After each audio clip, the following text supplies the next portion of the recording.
ನಮಸ್ತೆ ಮಾಂತರಗ್ಲೆ ನಮಸ್ಕಾರ. Weather change ಆದ ಹಾಗೆ ನಮ್ಮ ಬಾಯಿ ರುಚಿಯಲ್ಲೂ ವ್ಯತ್ಯಾಸ ಆಗ್ತದೆ. ನಿನ್ನೆ ಮೊನ್ನೆಯ ತನಕ ಅಂದರೆ ಬೇಸಿಗೆಯಲ್ಲಿ ಎಲ್ಲರೂ ತಂಪು ಪಾನೀಯ ಐಸ್ ಕ್ರೀಮ್ ಇಷ್ಟಪಟ್ಟರೆ ಮಳೆಗಾಲದಲ್ಲಿ ಮುರುಕು ತಿಂಡಿ ಎಲ್ಲರೂ ಇಷ್ಟಪಡ್ತಾರೆ. ಈಗ ಮಳೆಗಾಲ ಶುರು ಆಗಿಯೇ ಬಿಡ್ತು. ಹಾಗಾದರೆ ಮನೆಯಲ್ಲಿ ಏನಾದರೂ ಕುರುಕುಲು ತಿಂಡಿ ಇಲ್ಲದಿದ್ದರೆ ಹೇಗೆ? ಐತಾಳ್ಸ್ ಕಿಚನ್ ಎಲ್ಲ ವೀಕ್ಷಕರಿಗೆ ಸ್ವಾಗತ. ಇವತ್ತು ರುಚಿಯಾದ ಮತ್ತು ಗರಿಗರಿಯಾದ ಚಕ್ಕುಲಿ ಮಾಡೋಣ. ಬನ್ನಿ ವಿಧಾನ ನೋಡೋಣ. ಅಳತೆಗೆ ಒಂದೇ ಕಪ್ಪನ್ನು ಯೂಸ್ ಮಾಡಿ ನಾನು ಇವತ್ತು ಈ ಕಪ್ನಲ್ಲಿ ಎಲ್ಲವನ್ನು ಮೆಜರ್ ಮಾಡ್ತಾ ಇದ್ದೇನೆ. ಇದರಲ್ಲಿ 2 ಕಪ್ಪಿನಷ್ಟು ಉದ್ದಿನ ಬೇಳೆ ತಗೊಂಡಿದ್ದೇನೆ. ಚೆನ್ನಾಗಿ 2-3 ಸತಿ ತೊಳೆದು ನಾನು ಸ್ಟ್ರೈನರಲ್ಲಿ 5 ನಿಮಿಷ ಹಾಗೆ ಬಿಟ್ಟಿದ್ದೇನೆ, ನೀರೆಲ್ಲ ಡ್ರೈನ್ ಆಗಲಿ. ಇನ್ನು ಇದನ್ನು ಬಾಣಲೆಗೆ ಹಾಕ್ಕೊಂಡು ಫ್ರೈ ಮಾಡಿಕೊಳ್ಬೇಕು. ಕಲರ್ ಚೇಂಜ್ ಆಗುವಷ್ಟು ಇದನ್ನು ಫ್ರೈ ಮಾಡಿಕೊಳ್ಬೇಕು. ಉದ್ದಿನ ಬೇಳೆ ಫ್ರೈ ಮಾಡುವಾಗ ಕೂಡ ಒಳ್ಳೆ ಪರಿಮಳ ಬರ್ತದೆ. ಲೈಟಾಗಿ ಕಲರ್ ಚೇಂಜ್ ಆದರೆ ಸಾಕು, ಇಷ್ಟಾದರೆ ಸಾಕು. ಇನ್ನು ಗ್ಯಾಸ್ ಆಫ್ ಮಾಡಿ ಇದನ್ನು ಆರಲಿಕ್ಕೆ ಬಿಡಬೇಕು. ಆರಿದ ಮೇಲೆ ಇದನ್ನು ಪೌಡರ್ ಮಾಡಿಕೊಳ್ಬೇಕು. ಅದೇ ಕಪ್ಪಲ್ಲಿ 1 ಕಪ್ಪಿನಷ್ಟು ಹುರಿಗಡ್ಡೆ ತಗೊಂಡಿದ್ದೇನೆ. ಇದನ್ನು ಮಿಕ್ಸಿ ಜಾರಿಗೆ ಹಾಕ್ಕೊಂಡು ಪೌಡರ್ ಮಾಡಿ ತರ್ತಾನೆ. ನೈಸಾಗಿ ಪೌಡರ್ ಆಗಬೇಕು.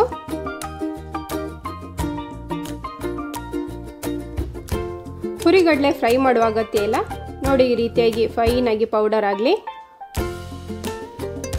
ಇದನ್ನೊಂದು ಜರಡಿಗೆ ಹಾಕ್ಕೊಂಡು ಗಾಳಿಸಿಕೊಳ್ಬೇಕು. ಚಕ್ಕುಲಿ ಕ್ರಿಸ್ಪಿಯಾಗಿ ಬರಲಿಕ್ಕೆ ಎಲ್ಲವೂ ನೈಸಾಗಿ ಪೌಡರ್ ಆಗಿರಬೇಕು. ಅದಕ್ಕೆ ಈ ರೀತಿಯಾಗಿ ಗಾಳಿಸಿಕೊಂಡ್ರೆ ಒಳ್ಳೆಯದು. ಕೊನೆಯಲ್ಲಿ ಈ ರೀತಿಯಾಗಿ ತರಿತರಿಯಾಗಿ ಸಿಕ್ಕಿದರೆ ಅದನ್ನು ಉಪಯೋಗಿಸೋದು ಬೇಡ. ಹುರಿದ ಉದ್ದಿನ ಬೇಳೆಯನ್ನು ಒಂದು ಪ್ಲೇಟಿಗೆ ಹಾಕಿ ನಾನು ಆರಲಿಕ್ಕೆ ಬಿಟ್ಟಿದ್ದೆ. ಇದೀಗ ಸಂಪೂರ್ಣವಾಗಿ ಆರಿದೆ. ಇದನ್ನು ಮಿಕ್ಸಿ ಜಾರಿಗೆ ಹಾಕ್ಕೊಂಡು ನೈಸಾಗಿ ಪೌಡರ್ ಮಾಡಿ ತರುವ. ಉದ್ದಿನ ಪೌಡರ್ ಮನೆಯಲ್ಲಿ ಮಾಡಲಿಕ್ಕೆ ಕಷ್ಟ ಆದರೆ ಹುರಿದ ಉದ್ದಿನ ಹಿಟ್ಟಿನ ಪೌಡರ್ ಅಂತ ಅಂಗಡಿಯಲ್ಲಿ ಸಿಗ್ತದೆ, ಅದನ್ನು ಬೇಕಾದ್ರೂ ಉಪಯೋಗಿಸ್ಬೋದು. ಮನೆಯಲ್ಲಿ ಈ ರೀತಿಯಾಗಿ ತಯಾರಿಸಿ ನೋಡಿ, ಚಕ್ಕುಲಿಗೆ ಒಳ್ಳೆ ಪರಿಮಳ ಮತ್ತು ರುಚಿ ಕೂಡ ಬರ್ತದೆ. ಇದನ್ನು ಕೂಡ ಹುರಿಗಡ್ಲೆ ಗಾಳಿಸಿಟ್ಟಿದ್ದ ಪಾತ್ರೆಗೆ ಹಾಕಿ ಗಾಳಿಸಿಕೊಳ್ತೇನೆ. ಕೊನೆಯಲ್ಲಿ ಈ ರೀತಿಯಾಗಿ ಉಳಿದ ಭಾಗ ಚಕ್ಕುಲಿಗೆ ಉಪಯೋಗಿಸೋದು ಬೇಡ, ಅದನ್ನು ಬೇರೆ ಯಾವುದಕ್ಕಾದ್ರೂ ಉಪಯೋಗಿಸಿ.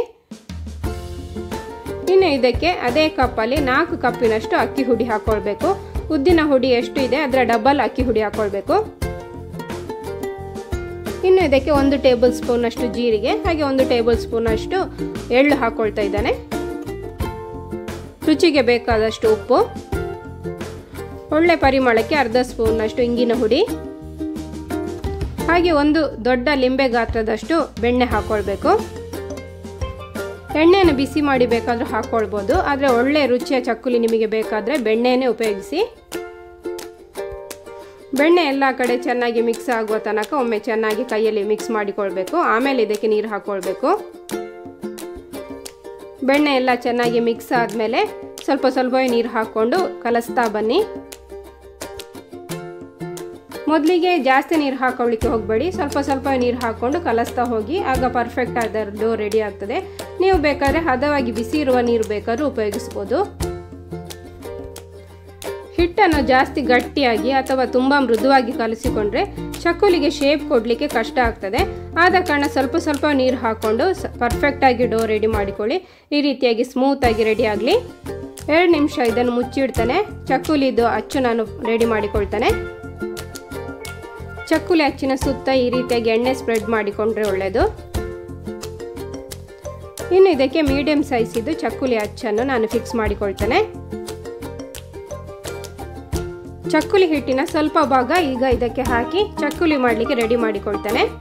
ನಾನೊಂದು ಬಟರ್ ಪೇಪರ್ ಮೇಲೆ 4-5 ಚಕ್ಕುಲಿ ಒತ್ತಿ ಫ್ರೈ ಮಾಡಲಿಕ್ಕೆ ರೆಡಿ ಮಾಡಿಕೊಳ್ತೇನೆ. ಈ ರೀತಿ ಯಾವುದಾದ್ರೂ ಪ್ಲೇಟನ್ನು ಕೂಡ ಮಗುಚಿ ಹಾಕಿ ಅದರ ಮೇಲೆ ರೆಡಿ ಮಾಡಿಕೊಳ್ಬೋದು. ಇದರ ಬದಲು ಬಾಳೆ ಎಲೆ ಅಥವಾ ಪ್ಲಾಸ್ಟಿಕ್ ಕವರ್ ಬೇಕಾದ್ರೂ ಉಪಯೋಗಿಸ್ಬೋದು, ನಿಮ್ಮ ಇಷ್ಟ. ಪ್ಲೇಟ್ ಮೇಲೆ ಹಾಕಿದರೆ ನೋಡಿ, ಈ ರೀತಿಯಾಗಿ ಸುಲಭವಾಗಿ ಸಪ್ರೇಟ್ ಮಾಡ್ಬೋದು. ಅದಕ್ಕೆ ನಾನು ಈ ವಿಧಾನವನ್ನು ನಿಮಗೆ ತೋರಿಸಿಕೊಟ್ಟಿದ್ದೇನೆ. ಇನ್ನು ಒಂದೊಂದನ್ನೇ ಬಿಸಿಯಾದ ಎಣ್ಣೆಗೆ ಹಾಕ್ಕೊಂಡು ಫ್ರೈ ಮಾಡಿಕೊಳ್ಳುವ. ಮೀಡಿಯಂ ಫ್ಲೇಮಲ್ಲಿ ಫ್ರೈ ಮಾಡಿಕೊಳ್ಳಿ. ನಾನು ಇಲ್ಲಿ ಫ್ರೈ ಮಾಡಲಿಕ್ಕೆ ತೆಂಗಿನೆಣ್ಣೆ ಉಪಯೋಗಿಸಿದ್ದೇನೆ. ನಮ್ಮ ಮನೆಯಲ್ಲಿ ಎಲ್ಲರೂ ತೆಂಗಿನ ಎಣ್ಣೆಯಲ್ಲಿ ಫ್ರೈ ಮಾಡಿದ ಚಕ್ಕುಲಿ ತುಂಬ ಇಷ್ಟಪಡ್ತಾರೆ. ನೀವು ನಿಮಗೆ ಇಷ್ಟದ ಅಡಿಗೆ ಎಣ್ಣೆ ಉಪಯೋಗಿಸಿ. ನೋಡಿ, ಈ ರೀತಿಯಾಗಿ ಕಲರ್ ಚೇಂಜ್ ಆಗುವಷ್ಟು 2 ಕಡೆ ಕೂಡ ಉಲ್ಟಾ ಪುಲ್ಟಾ ಮಾಡಿ ಫ್ರೈ ಮಾಡಿಕೊಳ್ಬೇಕು.